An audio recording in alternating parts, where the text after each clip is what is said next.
What is up, guys? In today's video, I'm going to be showing you how to play Claw in Fortnite. This is going to give you one of the biggest advantages of expensive controllers like scuff controllers without having to pay potentially hundreds of dollars for your controller. If you guys do find this video informative or helpful, remember to give it a like, subscribe if you would like to see more, and comment down below if you have any questions about playing Claw, or just tell me if this video did help you.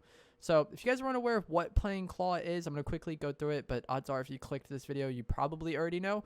But Claw is going to be taking your index finger, which is typically used on the triggers, and bringing it down to your AX, BY buttons, or triangle, circle, X, square if you play PlayStation, and then using your middle finger for the trigger. And what this allows you to do is hit any of those buttons without taking your thumb off the analog stick, which is one of the main advantages of paddled controllers like Scuff controllers, the Elite controller, or any of the other companies that make those style of controllers. Their main advantage is the paddles, and that you don't have to take your thumbs off the analog stick to hit buttons. And that is really beneficial because if you take your thumb off the right analog stick to hit a button, you can no longer be aiming while you hit that button. And that's really detrimental for games like Fortnite, for example, where we have jump shotting that is really relevant in the game. We have editing, which is really relevant in the game. And then we have building, which is really relevant in the game. So if you want to do any of those actions while aiming, which you kind of need to be able to do, it gets really awkward playing default, no paddles, no claw. And you have very limited options in terms of what buttons you can, or what you can bind things to, and still have like optimal binds where you don't have to take your thumbs off the analog sticks. But if you play Claw, then you can do all of those things without taking your thumbs off the analog stick. Or if you play paddles, you can do the same. But paddles have the disadvantage of having to buy a really expensive controller. And if you guys are like me, you run through controllers really quickly, especially in Fortnite. I go through about a controller like every month or so, it seems. It's really unfortunate. And most of the people I know wear their controllers out pretty quickly with like stick drift or whatever. So playing Claw allows you to have that advantage regardless of whichever controller you can play. Once you learn how to play Claw, you will always be able to do that, and that is the main advantage of playing Claw. The main downside is that your index finger is going to be doing a lot. Like I just said, you're hitting AX, B, and Y, or triangle, circle, X, square with that finger. And then I also hit RB or R1 with that finger as well. I know not everybody is that way. Some people hit that with their middle finger, but so yeah, I hit 5 buttons with my index finger, and that can get really awkward, and it makes setting up your binds somewhat difficult, which is something that a lot of people struggle with when they first switch to playing Claw. They don't have good keybinds because they don't really think like a Claw player yet, and they don't really know what they're supposed to do. So I will show you my keybinds and explain why I have things set up a certain way. But the main disadvantage, like I said, is that that finger does everything, and for actions that you do in repetition, you need to have your keybind set up in such a way that your index finger isn't hitting multiple. For example, editing and like resetting a build and then confirming it. If your index finger hits edit, reset, and confirm, that's just naturally going to be really slow because you have one finger doing all of that. And you want to have repetitive actions on different fingers, essentially. So my edit is Y, which I hit with my index finger. My reset is right stick, which I hit with my right thumb. And then my confirm is left trigger, which I hit with my left index finger. So as you see, each of those are on different fingers, and it makes it to where you can do those actions in quick succession, or even just like if you're doing several edits in a row, if you edit and confirm with the same finger, it's probably going to be somewhat slower than it would be if you just naturally had things flow on different fingers. So that's going to be the biggest thing that we address with keybinds, and it's mainly a problem when it comes to editing. But there are a few other times where it can be matter. For example, my switch mode and my floor, I hit with the same finger. So it's very hard for me to take players' floors, which can be impactful sometime, but I've never really been able to find a bind that works for that where I can edit and hit floor with a different finger. It seems like my edit is always going to be on index finger, and I hit RB with my index finger, like I said. So I'm just naturally unable to take floors pretty much. There's never going to be a time where I'm able to hit build, or not edit, sorry. My switch mode and my floor button are on the same fingers because I hit switch mode with B, which is my index finger, and then RB is also my index finger. What I was saying is correct. I just accidentally said edit. But it makes it to where me hitting build and floor with the same finger is never going to be faster than somebody just turbo building. So I really can't do that, and that's a problem, but it just kind of goes to show like there are some problems with playing Claw.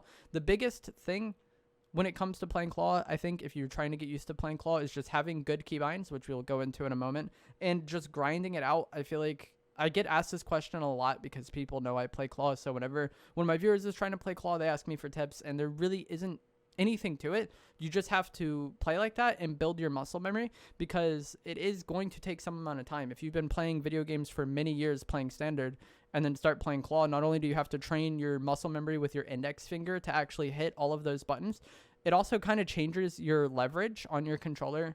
And that will change how like aiming feels to an extent. I know that's one thing I struggled with when I first started playing claw a really long time ago, is that my sense just felt really weird and aiming felt really different to me. But you just have to put in the time and get better. It just all comes down to building muscle memory. There's not one thing that you can do to instantly have a bunch of muscle memory. You just got to put the time in and grind, and you can learn this. It just takes time to build that muscle memory.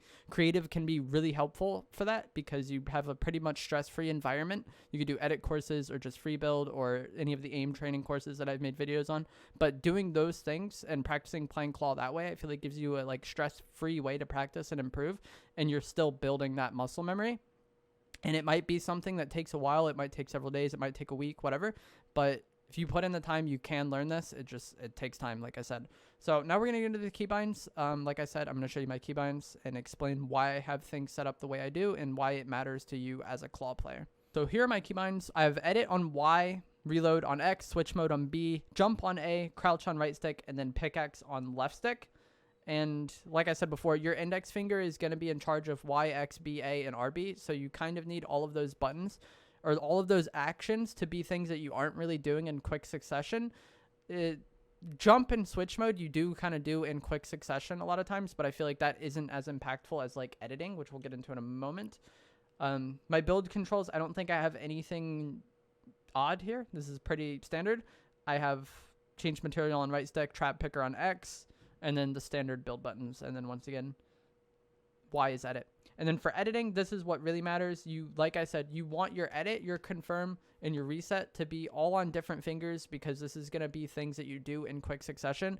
I know a lot of people run Y edit, and then they do like RB reset. And that's something, like I said, your index finger is going to be doing both of those actions, unless you hit RB with your middle finger. But if you do not do that, if you hit RB with your index finger, you're going to want your reset to be on something else. That's why I use right stick. You could also do left bumper reset.